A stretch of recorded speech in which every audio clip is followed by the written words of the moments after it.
അപ്പൊ നീ ട്യൂഷൻ വിട്ടില്ലേ? അവൾ ഇറങ്ങിയല്ലോ. ആ, പാർട്ടി പ്രവർത്തകരാരെങ്കിലും പുറത്തു വന്നിട്ടുണ്ടോ? ഇല്ല ശേരട്ടാ, ആരും വന്നിട്ടില്ല. എവിടേക്ക് ചേച്ചി? ഞാനൊന്ന് ക്ഷേത്രത്തിലേക്കാ. യാമിനി വരുന്നുണ്ടോ ക്ഷേത്രത്തിലേക്ക്? ഇല്ല ചേച്ചി, ഞാൻ പതിവ് പോലെ പൂജാമുറിയിൽ വിളക്ക് കത്തിച്ച് പ്രാർത്ഥിച്ചു. ചേച്ചി പോയിട്ട് വാ.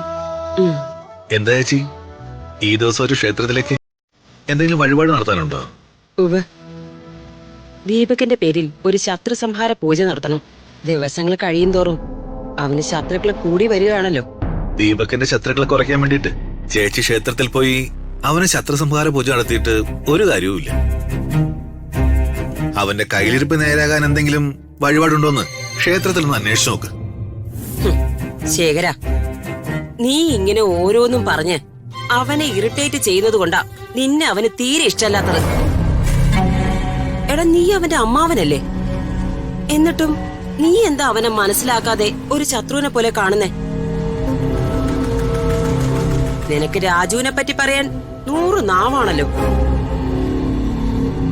രക്തബന്ധത്തിന് നിനക്കൊരു വിലയുമില്ല അല്ലേ?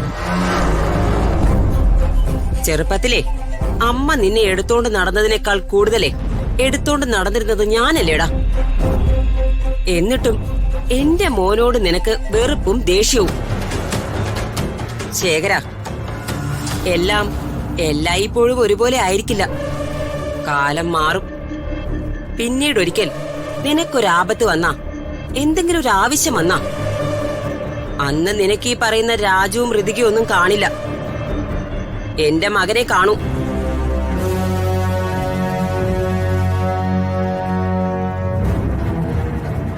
എന്റെ മകനെതിരെ ഈ വേലക്കാരി പെണ്ണ് പറഞ്ഞ നുണയെ ചൊല്ലിയാണല്ലോ നിങ്ങളെല്ലാവരും ഇപ്പൊ അവനെ തള്ളി പറയുന്നത്.